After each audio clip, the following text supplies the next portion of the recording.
Hello, everybody. One thing we can say for sure about the new year is we all make resolutions. We all want to unhook ourselves from one kind of addiction or another: food, tobacco, alcohol, lack of exercise. My guest today, Adi Jaffe, is all too familiar with being hooked on one thing or another.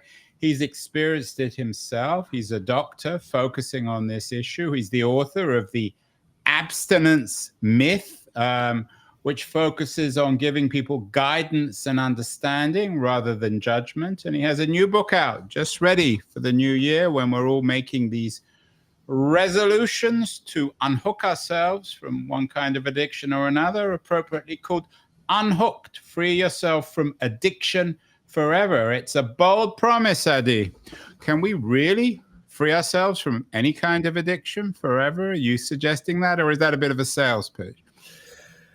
I would say it like this. I think we can unhook ourselves from our historically damaging addictions. One of the points that I make in the book is we rely on habits. That's one of the things that makes our bodies, our brains run more efficiently.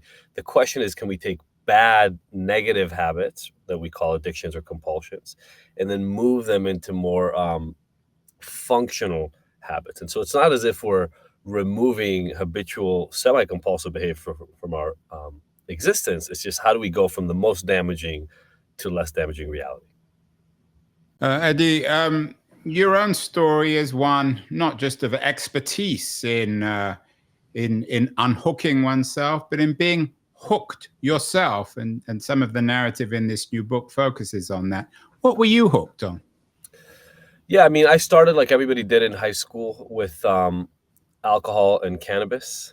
First got introduced to alcohol at a sleepover camp and really, really enjoyed the fact that it got rid of my social anxiety. And then it escalated for me. Cannabis, that went into psychedelics, eventually into a lot of MDMA, and that led into meth use. The last 6 or 7 years of my use, lasting for about 20, 21 years old until the time that I was 26, 27, were heavily, heavily meth influenced. I was using meth every single day, and it got to really substantial doses. How close did you come to really being punished for your addiction, going to jail? Not to give away how the book opens, but I got as close as you can get. The book opens up with a SWAT team arrest. I ended up using so much in terms of drugs that I started selling them because it was the only way I could afford them. I ended up doing relatively well in selling drugs. And so eventually I got paid one of those TV-like visits by 12 armed police officers, to the gills, kind of black SWAT team from the Beverly Hills police department. And they came to my apartment at 8 o'clock in the morning. And that was a little bit of a come to Jesus moment for me. To put it mildly, what's it like, Adi, to be addicted? What does it feel like? That's a really good question, and interestingly, not one that many people have asked in interviews about this book. And so I'll say it like this. On one end of the spectrum, it's a subconscious addiction. What do I mean by that is you recognize, I knew I was addicted to meth. I didn't quite understand the behaviors that I was engaging in. So that's on one. There's a lot of subconscious decision making that happens in the process. And the second piece that maybe follows along from that is it's really perplexing. I tried to stop using meth on my own for at least about 7 times that I remember. As in, I woke up in the morning and said, I don't need this stuff. What am I doing? I was down to 124 pounds. I'm about 165 as we're having this interview. I'd lost all potential possible positive relationships in my life. And I tried, like I said, about 7 times. The most I ever made it was almost a full week on my own. So it's this foreign body taking you over. Is that what it feels like, to be essentially invaded by something else? Yeah, it feels like, that quintessential movie scene where there's a devil and an angel on the protagonist's shoulders. That's a little bit of what it feels like. You have one inner conscious voice that is just trying to get you to make a different choice. And then on the other side, you have one that is giving you a multitude of reasons. That's probably what most of the book Unhooked is really about. A multitude of real, tangible, relevant reasons for you yourself about why doing this right now is actually a better idea than quitting. Eddie, I know being hooked, being addicted is an ill. I mean, maybe we can talk about this later, whether or not it's an illness or a condition, but it's something that can be found around the world. But I wonder if there's something, if not uniquely American, about addiction, but America sort of adds to the complexity. Because on the one hand, it seems to be a society where historically, I mean, we know the history of prohibition, for example, which ended in complete failure, where Americans tend to get hooked on foreign substances. But on the other hand, it's a society, a culture, a place rooted in the myth of self-sufficiency and individual agency. And these two, of course, exist in complete contradiction to one another. Is there something about America which adds to the pain and complexity of addiction? Look, I think the short answer is yes. I'll extend it beyond just America. I'll talk about puritanical Christian individualistic cultures. And then you hit on so many points. I'm going to try to hit them all. I don't have anything to take notes on because I'm at the airport, but I'll try to hit them one after the other. A few things. Number one, prohibition actually accelerated people's dependence on alcohol and substance use in a way, and people don't really recognize that. You know, before the 1920s, Americans primarily drank beer, right? Low concentration alcohol, as was the habit in England, where many of them came from at the time.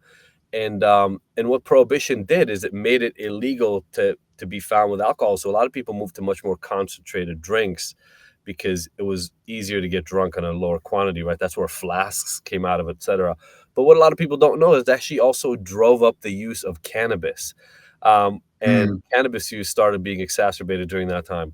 And ironically, you put up the slide before, 1920 to 33 was prohibition. In 35 is when Alcoholics Anonymous came to be. And so the prohibition movement was a religious puritanical movement in the US to get rid of the scourge of alcohol that was very much against these religious principles. And when that failed, they introduced other religious groups known as the Oxford groups and eventually Alcoholics Anonymous. So I think you're exactly right, is that in American culture, for a reason, and I'll try to get to that reason right after this, we seek out external rewards. Maybe I'll start with that. And whenever we try to legalize against them, it seems to backfire on us, right? I mean, look at, we've invested trillions of dollars in interdiction and prohibition-like activities since the 60s in the drug war. Trillions of dollars. Yeah, I mean, we talk and about, there's no the Bushes talked about the war on drugs. Literally. Yeah. There's no sign that any of that did anything to reduce either the prevalence, the intensity, or the cost. They've just increased the cost of addiction in this country. So I think you're 100% right. And I do think part of that is that focus on individualism, but also this idea that external rewards are the ways in which you can become gratified. Yeah, and the idea of being taken over by something else. Was it I want to, of course, this is not a history show on addiction, but talking about prohibition, I know it was driven very much by women, and the history of prohibition and the history of female emancipation and female vote is bound up together.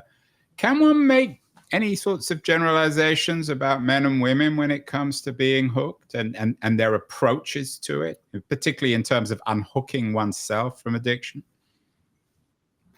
You know, you asked a good question.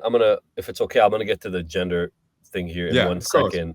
We do know that there's a difference in rates of substance use disorder and addictions at large between men and women, number one. So I think that's a good important point to bring up. And so you look at an era like the 20s and 30s, earlier, all the way up to the 50s, I would say, and beyond maybe even. As men are using and abusing these substances more, what are the consequences? What are the costs for the women that have to live with them? I think that's an important point to make. I do want to clarify, when I talk in the book about getting unhooked, a lot of people say, I'm hooked on alcohol, I'm hooked on cocaine, I'm hooked on the show, I'm hooked on porn. The point I make in the book is those are actually not the hooks. Those are the salves. Those are the medicines that your body, your brain is relying on to relieve the pain from the actual hooks. The hooks are the underlying tendencies, beliefs, habits, traumas, etc., that lead to pain. And so I'll just give you one really quick example, and I think this will speak to the gender potential, right? We can try to ignore it, we can try to sweep it under the carpet, but we know sexual abuse is prevalent in our society. And we also know that substance use, heavy substance use, is more correlated with people abusing others in this way, right? Uh, Assaulting others. And so now imagine back, in the 20s, women being sexually assaulted by men who are intoxicated, right? It seems like the fix would be to remove the alcohol. Just like when somebody drinks too much and blacks out or gets a DUI, it seems like the fix is to remove the alcohol. And a big part of my point in my previous book, The Abstinence Myth, is that hasn't worked. It fails 90 to 95% of the time. People do not succeed in it. And the reason is because of those underlying hooks. So I know I'm talking for a while here, but I'll make a big point. If somebody has a history of violence, that is something that they are used to in their life. They learn about it from their parents, from their environment as children. And there's this aggression, this anger, maybe this fear of being weak and wanting to show off and show yourself as strong so that you can assert your dominance. If that is in your head, that's what I call a hook, right? Anytime you're afraid that you're being dominated or that somebody is showing you up, you have this fear internally and you have to act on it. Drinking is one of the reliefs to reduce that anger and aggression. So the aggression and the anger and the fear are really the hook. And that's what I'm trying to help people solve. And that complicates things in a way. I mean, I didn't ask you about your parents when you talked about your youthful experience with addiction. But if what you're saying is right, then presumably that kind of addiction may have been in some way a response to your upbringing, your relationship or lack of relationship with parents. Same is true of husbands and wives, but particularly children and parents. We're always taught, well, parents need to take responsibility for their children. They need to take them to Alcoholics Anonymous or lock them in their room so they can't buy drugs. But what you're saying is that it's always a lot more complicated, that perhaps parents or husbands and wives need to look at their relationships with their siblings, their children, their married partners in order to get to the problem of addiction. Yeah, I got to tell you, Andrew, you're getting at the core of this a lot faster than I get in a lot of other interviews. I enjoy that. So yes, absolutely. I actually say in the book two different things that I think are really relevant to what you're saying right now. Number one, way too many of us look at the end point as the problem. We look at somebody's behavior right now and we say, that makes no sense. It's illogical. It's crazy. There's something wrong with them. But if we understood the path that they traveled to this moment, we would, with almost complete certainty, understand where they're from and why they're doing what they're doing. I have a number of examples in the book that I'm really proud of in terms of clients that I've worked with and have been able to help them find that for themselves. The second piece, I say anybody can overcome their addiction to anything. You just have to be willing to become somebody who's not addicted. And that sounds a little crazy to people when they hear it. But what I mean is alluded to in what you just said. We all grew up in certain environments. I'll use a little bit of mine for some example. Again, there are many, many client examples in the book. My dad was essentially an absent father. He raised the family. He didn't leave us. He almost left the family in the middle. And that rocked my world for a little bit. But he worked all the time and he was in the military. I was born in Israel. So we literally just never saw him. I saw him sometimes on the weekends and on family vacations. Well, as a man, that meant I didn't have a male role model, right? I was raised by my mom and I had a little sister. I didn't realize the impact of that, Andrew, until I was in my mid to late 20s. But not having a male role model to follow, I had to create what being a man felt like to me. And that led to some sense of lacking in self-confidence, led to my ability to my lack of ability, to really feel worthwhile in a social system oftentimes, especially with other men. And so I had to find ways to cover that up because we don't live in a society where that's really acceptable. You can't really, showing weakness, especially at an earlier age, doesn't really feel like it's allowed. I don't know if you feel like that's true. It definitely was true in my opinion. But Adi, I take your point and I appreciate your honesty here, but I mean, not everyone who has the misfortune of having an absent father or a father who works all the time or you only see at the weekends ends up as a drug addict. Of course. No, of course. But first of all, as I talk about in the book, if we extend addictions beyond alcohol and drugs, and we talk about porn addiction, we talk about gambling, we talk about, I didn't even include shopping in these stats, but we talk about all the behavioral addictions as well. In the US, there are roughly just under 100 million Americans who struggle. You talked about disease. I do not believe in the disease model. I call it a syndrome. A syndrome is a set of symptoms that show up together. The underlying reason could be totally separate, right? Carpal tunnel syndrome could be coming from typing or working in any other menial job that repeats the same kind of movements. There's stress on your wrist. There are a lot of reasons why you could get carpal tunnel syndrome. It's not the same biological reason. The same thing I think is true for addiction. But the point I'm making right now is this. It's a confluence of factors, but it would be hard to ignore that somewhere close to just under half of adult Americans struggle with some compulsive behavior. And so it's true that not all do. And that's why I talk in the book quite about this, is a confluence of individual and environmental factors. And when you bring those together, some people have protective factors that bring them out of those patterns. Again, I'm relatively lucky, right? I sort of kicked my addiction when I was 27, 28. A lot of people continue far beyond. So what you're saying is that 1 in 2 adult Americans are addicted, perhaps medically, to something or other, whether it's alcohol or pornography or drugs. Is smoking an addiction? Is social media an addiction, Eddie? I include technology addiction broadly as a part of the equation. I actually, in the book, talk about essentially workaholism, right? The idea that you can make success, money, productivity an addiction. And I want to just clarify, to the same extent as you talked about with technology, we all use technology a lot. Here's how you know if technology is potentially a compulsive or addictive problem in your life. If you find yourself using technology and unable to pull yourself away from it, and it costs you something, there are costs to your social functioning, your ability to do your work, your ability to show up to your own well-being and health, and you've tried to stop it before and it's not succeeding, you may be compulsively using it or somewhat addicted. So when you use that relatively broad, but I think still appropriate definition, yeah, we're at just under half of Americans. A few years ago, we did a Adult. show with Nir Eyal. I'm sure you're familiar with Oh, his yeah. book, Hooked. It was a huge bestseller. Absolutely. Yeah. He was writing about the way in which Yeah, tech great book. companies, Silicon Valley companies, purposely hook their users. Same is, of course, true of fast food companies, tobacco companies, alcohol companies.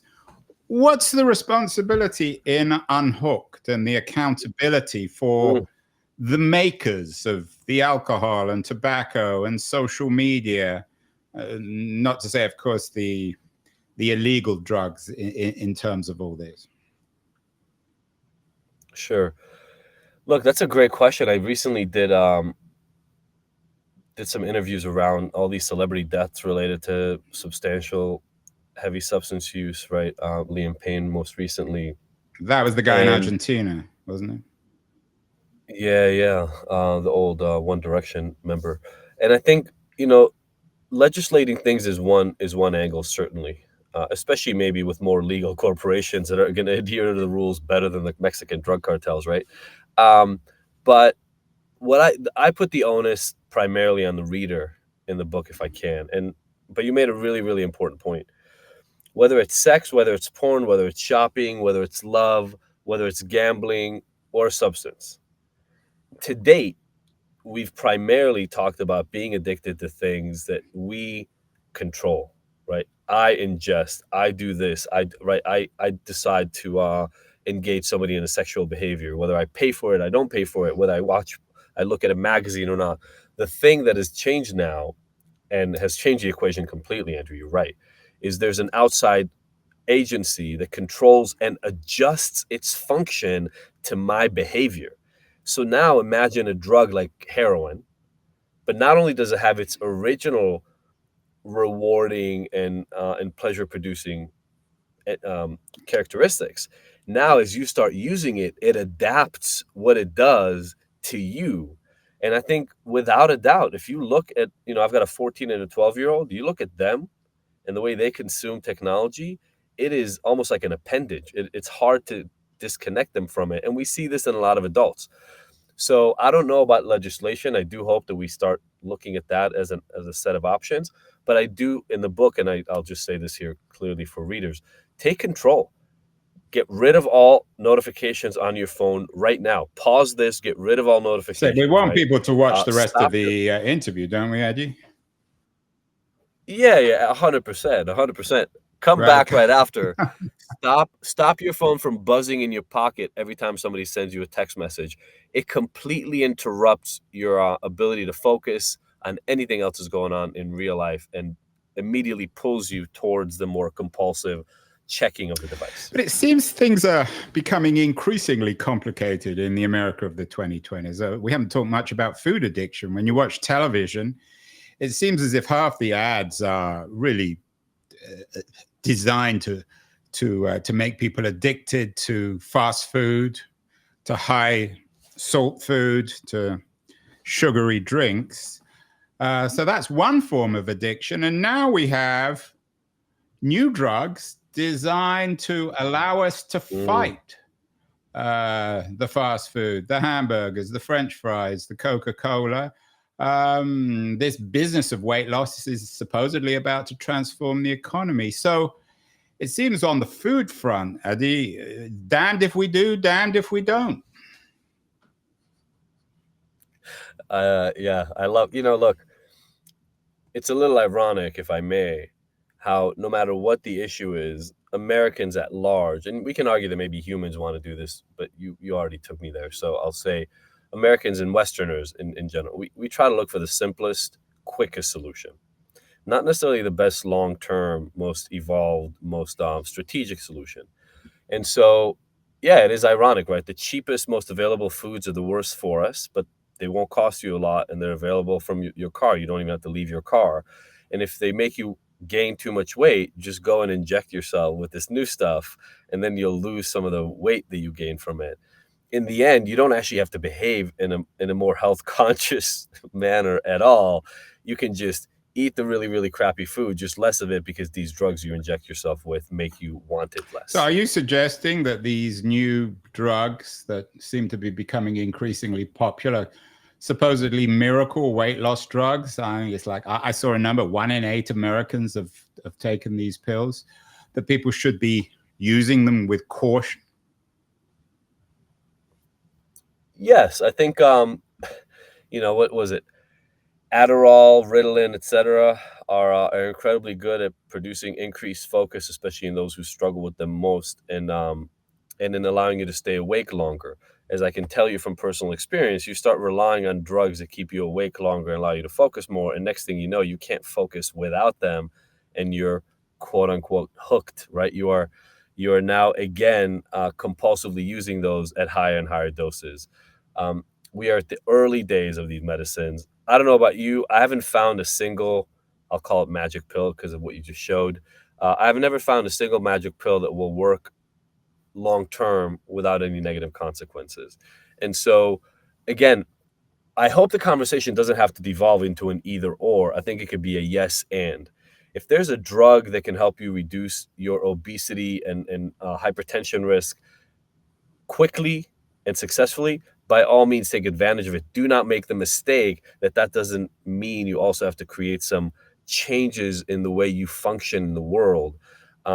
I look at success around me. The people around me that I see are successful in the world at large, they primarily did it through ongoing work, repeated, soft failures or imperfections in practice. And when you do that over time, you end up with a life that you are happy with. And that's the message of the book Unhooked, is you can become a person who doesn't need to rely on alcohol, drugs, porn, technology, etc., to feel like the best version of yourself. And I want to come back to that in a second, but these weight loss drugs are particularly troubling.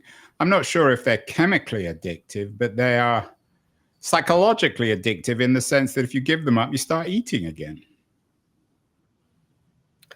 And you remember what it was like to be in that other state where you needed food all the time, and that there becomes a big gap, right? So you sort of believe that the version of you with the drugs is now better than the version of you without the drugs. And my guess, again, there's not enough data on this, so we have to wait. I could be totally wrong about the next thing I'm about to say. My guess is you look 3, 5, 6, 7 years later, and either the drugs don't do what they are doing now to you in terms of the benefits in reducing your caloric intake, or there are other unknown consequences that people will So, struggle with. in terms of your book, Unhook, let's address this issue of addiction to food. And most people, especially New Year resolutions, tend to focus on losing weight and these Yeah. new drugs. What are you saying, Adi, in the book that, and you don't want to give away everything. We want people, of course, to read the book. But what are you No, good. saying that isn't necessarily intuitive? Sure. Two things that are just really, really quick, big takeaways. Look, if I can give you everything you need from the book in 30 seconds, just go change your life, and I'll still be happy at the end. Number one, replace, do not eliminate. So a lot of people think that the way to get to a better state of self, to remove addictive behaviors or compulsive habits, is to just take them away. That is a mistake. I explain in the book exactly why, but I'll give you the short notes. You need to replace, not eliminate. So if you're eating a lot of really, really bad foods that are bad for you and that's causing you weight gain, you're eating them late at night, you need to change the behavior. What does that mean? Make small replacements initially that make the food you're consuming better for you. Make small changes in the schedule at which you eat, right? So that's number one. Also, again, replacing, you may be able to replace it with a walk instead of one of the meals that you eat each day, right? Some of these things most of these are about replacement, not elimination. And that's huge.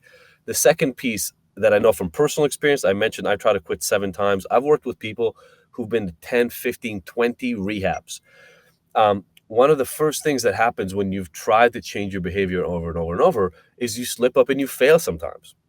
This is an important lesson for everybody who's listening right now.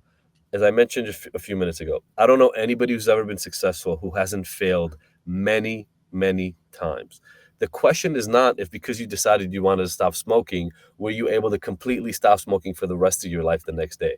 The question is, are you able to change your behavior? And if you're even heading in the right direction, what does that mean? You used to smoke 2 packs every day, and now you smoke a pack and a half every day. That's a progress. You smoke a pack and a half on one day and still 2 packs on 6 days, that's still progress. Move in the right direction.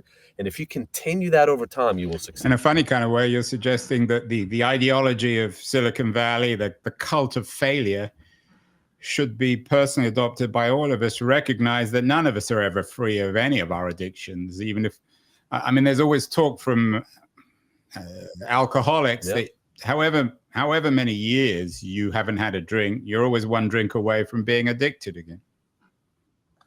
I know. Is that wrong, though? I mean, it's mean, just a cliche that you hear. oh, I hate that languaging. I mean, I'll give you an example I give in the book, but I've done this with so many clients. Imagine somebody who's been sober for 5 years, right? That's 365 days. You're talking about almost times 5, right? So you're talking about almost 2,000 days of sobriety this person's had. And then they drink. Maybe on purpose. Maybe this literally happens to some people. They grab something they think is non-alcoholic and has alcohol in it. Does it make any sense to anybody listening right now that they have gone back to the same place they were at 2,000 days ago? That is absurd. It is almost insulting to all the learning and the growth that person has done. And we know there's also a scientific impact of this called the abstinence violation syndrome. And it's that idea of, well, if I went from 2,000 days to 0, screw it, I may as well drink for a few more days to just get it out of my system, and then I'll come back. And that thinking is substantially more dangerous than the drink itself. How new is it? We've talked historically a little bit, and you tend to focus on the puritanical cultural element of America. But of course, back in the 1930s, Aldous Huxley wrote Brave New World, which was a remarkably powerful critique of a society addicted to one kind of drug or another. It doesn't seem as if over the last 100 years, Eddie, anything much has changed. No, Soma, right? Soma Was was created in that book. that was the god, really, in many ways, in Brave New World. It was, and one that provided a promise, right? A promise of reprieve from the horrors of everyday life. So you're not wrong. And again, what I try to do in the book, and I found this to be true in my life. I found it to be true in lives of many, many people I know and or work with. That prison that requires you to use Soma to relieve yourself and feel freedom for those few hours after work every day. And again, I love that you went there, because that could be alcohol, it could be porn, it could be reading books, it could be whatever. Reading But if books you're is an using those addiction, then I'm things, definitely addicted. what I'm saying is, if you're using those things as an escape from your everyday life, I offer you a different option. And that option is simply just this. You do have the power to alter your life in meaningful ways, your daily habits, your environmental influences, the relationships you are part of, yes, even your job and your living circumstances. It is in your power to make more changes to those wholesale than you believe. And when you start doing that, you need to rely on those external coping strategies less. And now you have more choice. I asked this woman in one of my programs once the question. She was really, really struggling. It was her first day in the program. She said, I'm reading your book. I'm really excited about doing this, but I'm still drinking. I don't know what to do. And I said, hey, just name off the top of your head. It's actually an exercise in the book now. Name the three most stressful areas of your life. And she said, my husband, my relationship, my kids, and my job. And I said, hold on, isn't that your entire life? What else is there other than those three things? And it turned out that it was. And I said, okay, here's the solution. And it's going to take some time, but I promise you we can do it. We need to start looking at each one of those, and we need to alleviate and remove and release some of the tension and pressure. And that's the answer, Andrew. Exactly like it was, by the way, in A Brave New World, right? It was the freedom from the tentacles of what society tells us we have to do that provides us the ultimate. I'm also intrigued with the kind of books like Unhooked. I'm not suggesting that it's a generic type, but books which promise to free ourselves from one kind of addiction or another. That you're not just Eddie Jaffe, you're Eddie Jaffe, PhD. You probably didn't make that decision. Your publisher made the decision. But do you think, would you advise your clients? I mean, obviously, you're going to advise your clients, your patients to read your book. But does it make any difference whether someone who's giving advice on dealing with addiction has or has not a PhD? Because it sounds to me, in the way you're presenting yourself and the way you're describing your interaction with your patients, that if anything, you're more of a therapist than a doctor, or a life therapist. I would actually say I'm more of a Yeah, coach. coach. You're right, than a psychologist, no doubt. Here's what I'll say. I actually wrote an article about this for Psychology Today, I think almost a decade ago at this point. I think there's one big difference between lived experience and education. If I had to if I could only have one in a professional that was going to help me, and this might sound weird to people, but if I could only have one, I would have education, not lived experience. But it is much better to have both, and I want to explain that. As a person? As a patient. Like if I was a patient, I wanted help. I would rather go to speak to somebody who's educated than somebody who has the lived experience. A lot of people feel opposite to that, and I want to explain why. Lived experience without education, right? If we're talking dichotomous, like one or the other, right? One means the absence of the other, which is not true. I understand that, but lived experience only gives you knowledge and the ability to teach me the things that worked for you. Now, some of those things may work for me, but many of them may not. And actually, some of those might be harmful for me. I'll give you an example, Andrew, really quickly right off the bat. If you have a severe history of trauma, I'm talking big T trauma, abuse, violence, sexual assault, incest, right? That kind of stuff. Unguided, breath-based meditation might be really troubling for you. It may cause you a ton of anxiety. It may cause you to be triggered without the right hand-holding. Well, for somebody who doesn't have that experience, it may be much more gratifying and relaxing. But if I didn't have trauma and meditation did a lot for me, and then I forced meditation on you because it worked for me, because my lived experience says that it should work for you as well, I could damage you. Whereas somebody with experience may say, oh, hold on, this may not be the right technique for you. Let me give you something else. But if you can get both, I believe, and again, I hate to say, that's also my experience, right? But I know a lot of other people who have the same, who have lived experience, but then went and did the education part, right? They educated themselves. They learn about the cadre of tools that exist. Because if you can have both, then you can hold the shameless or the less shameless judgmental space for a person who's struggling. but at the same time, not make the mistake that what worked for you will work for other Yeah, it's people. interesting you bring up shameless. I wonder, we talked earlier about Puritanism or the puritanical foundations of American culture and America's love-hate relationship with addiction. I wonder whether pre-modern, more traditionally religious societies dealt with all this better. The confession, for example, Mm. is a much more effective way, maybe, of getting rid of shame than the, the the Puritan way of essentially doing away with relationships with priests. Does religion play a role here? Do you find, as a doctor, that religion does or doesn't do a good job in addressing some of this stuff? Um, I'm Jewish, but slightly practicing, so I'll stay away from pretending that I know enough about Christian history to speak to some of the points that you just made. But I will say it like this: there's ample research that shows that deep religious devotion is a protective factor against high level struggles with addictions. To be fair, that doesn't mean I haven't treated many people who are seemingly devout, Christian, Jewish, otherwise, and struggle with addiction. But that is what the research shows clearly. I believe in having spiritual rather than necessarily religious components, and I'll give just one example that I talk about in the book here in the last few minutes. I think having a clear sense of purpose, what Simon Sinek might call your why, right? Knowing why you're doing what you're doing, understanding with clarity the purpose behind your daily actions, the reason you're waking up, is a huge protective factor um, from addiction. And so, to me, that connects to spirituality because it connects you to something bigger than yourself.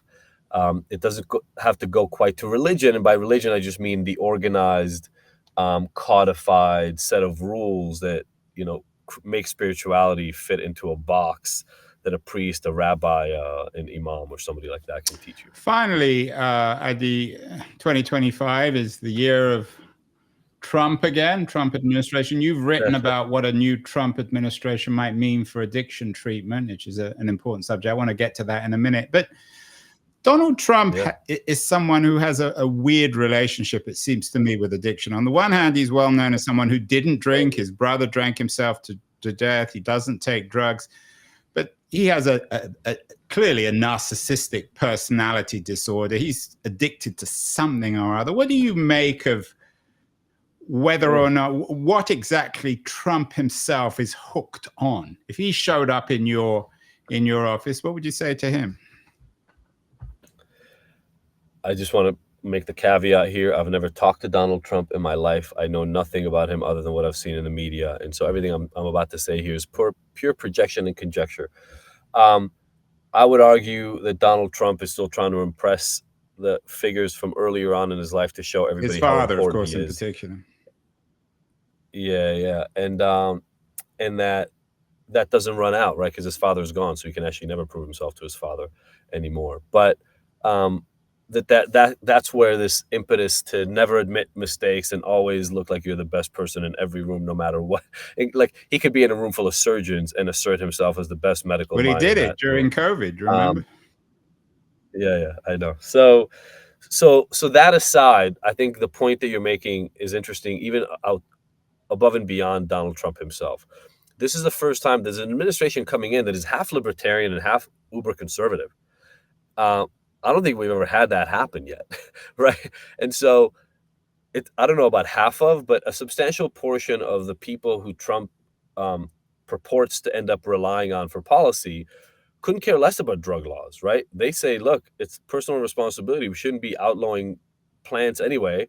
Let's get the revenue from this, do research, and do what was meant by, not even by God, but just by nature, number one. And then on the other side, you have the ultra conservative who are staunch resistors to anything that implies personal freedom that strays away from Christian values. So I don't know the answer. As I wrote in the article, it's going to be very, very interesting to see the RFKs who historically have been very much for the legalization of cannabis and things of that nature, fighting with an entire other half of the administration who believe that drugs, period, are the scourge of Yeah, and I think humanity. RFK Jr. is a particularly interesting case because on the one hand, he has this really important role in terms of his dislike of the drug industry and opposition to it. But on the other hand, there was a very interesting piece last month in the New York Times about how addiction and trauma shaped his own life. And in fact, he's even publicly Amen. acknowledged that, or boasted that heroin made him a top of class student as a schoolboy and as a university student. So what does RFK Jr.'s prominence, both in American life and in this new administration, what does it tell us about the culture of an America which is hooked on something or other? Does it suggest we're beginning to address it, the fact that RFK is fairly open in terms of his addiction, or does it suggest an even darker future? That's a great point. Look, I think the more, what is the phrase? Sunshine is the best disinfectant. I think it's good for this stuff to come out in the open. I think it speaks to another really important point, and maybe we didn't make a point of it before, and I have to leave here in a few to catch a flight, but maybe this is a future. I'd love you ask really amazing questions. So this has been one of my favorite interviews. I bet you tell everyone that. I think. No. You can see all the other interviews. You see that I don't. I'm just looking for some free, free consultancy, Eddie. I love it. No. I mean, you ask questions that are not directly related to the classic addiction problem.